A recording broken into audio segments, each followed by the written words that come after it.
Bismillahirrahmanirrahim. Assalamu alaikum to all the learners, to all the viewers. Our today's topic is gerund और present participle.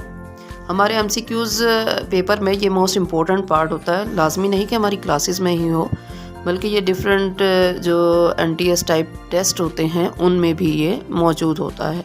सो इसकी understanding अगर आप early classes में ही कर लेते हैं तो आपको कहीं पर भी परेशानी का सामना नहीं करना पड़ता. Let's see what is Geraint. Geraint हो या प्रेजेंट पार्टिसिपल, इसकी फॉर्म एक ही होती है. First form with ING. Formation जो है वो इसकी सेम है. Verb first form with ING, ये वर्ब से ही बना हुआ होता है. और जब ये एक्ट करेगा as noun then it will be called gerund. ठीक है, जब नाउन के तौर पे काम करेगा तो जेरेंट कहलाएगा. और जब यही ING फॉर्म जो कि वर्ब से बनी हुई है एडजेक्टिव के तौर पे काम करेगी तो फिर क्या कहलाएगी? Present participle. प्रेजेंट पार्टिसिपल के भी दो रोल हैं. आप ये देखें कि सम टाइम ये एडजेक्टिव के तौर पे इस्तेमाल होता है और सम टाइम वर्ब फॉर्म के तौर पे. जैसे इज़, एम, आर, वाज, वर के साथ या जितने भी कंटिन्यूस टेंसेज हैं उनमें यही फॉर्म इस्तेमाल होती है, first form with ING.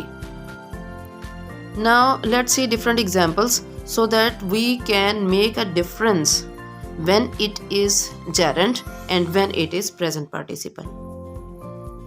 The very first example is I like singing. अब इस सेंटेंस में देखिए like जो है हमारा मेन वर्ब है. ये जो ING वाली फॉर्म है ये नाउन के तौर पे काम कर रही है. ठीक है, तो ये कहलाएगी gerund.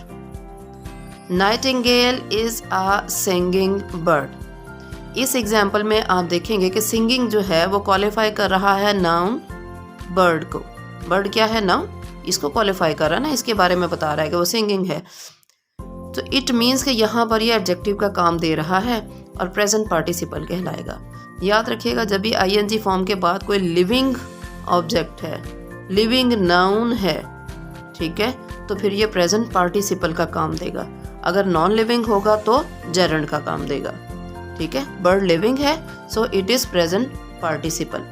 अगर तो एडजेक्टिव अलग करके पूछा गया है तो आप आसानी से एडजेक्टिव को जो है वो टिक कर सकते हैं, उसे मार्क कर सकते हैं. लेकिन अगर एडजेक्टिव नहीं पूछा गया, प्रेजेंट पार्टिसिपल पूछा गया है, तो आपने सिंगिंग या इस टाइप का जो एडजेक्टिव होगा उसको आपने टिक करना है. Next example is he was fond of singing. अब इस सेंटेंस में देखिएगा कि ऑफ के बाद सिंगिंग मौजूद है, तो याद रखिएगा कि प्रेपोजिशन हमेशा नाउन से पहले मौजूद होता है. ठीक है, सो प्रेपोजिशन की मौजूदगी हमें बता रही है कि ये जो ING वाली फॉर्म है ये नाउन के तौर पे यूज़ हुई है, so it is Geraint. Another example is singing is my hobby. यहाँ भी देखिएगा कि सिंगिंग जो है इसके बाद कोई भी नाउन मौजूद नहीं है. ठीक है, सेंटेंस के बिल्कुल स्टार्ट में है. तो सेंटेंस के बिल्कुल स्टार्ट में जो ज़्यादातर ING वाली फॉर्म होती है, mostly, I am not saying all, mostly जो होते हैं ये क्या होते हैं? Geraint. Next one is he was singing a melodious song. ये सेंटेंस जो है ये कंटिन्यूस टेंस की एक एग्जाम्पल है जिसमें वाज के बाद ING वाली फॉर्म लगी हुई है, so it is present participle.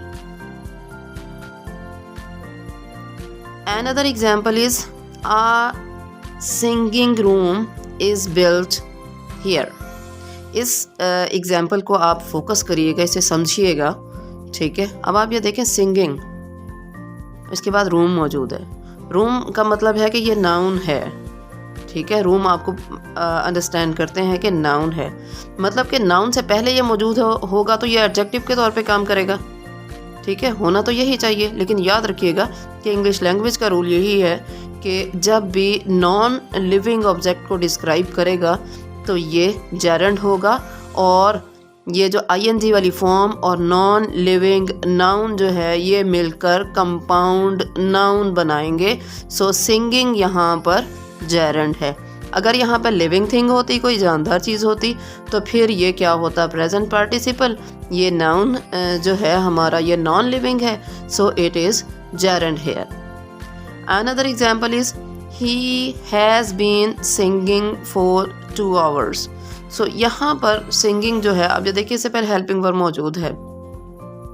So singing यहाँ पर क्या है, present participle. Another example is he left the hall after singing. तो यहाँ पर भी यही रूल है कि प्रेपोजिशन मौजूद है तो प्रेपोजिशन के बाद जो ing वाली फॉर्म होगी वो क्या होगा, हमारा नाउन होगा। सो कोई भी बात हो जो आपको समझ ना आई हो, you can ask me, I will answer you. Keep on practising. Have a nice day. Thank you so much.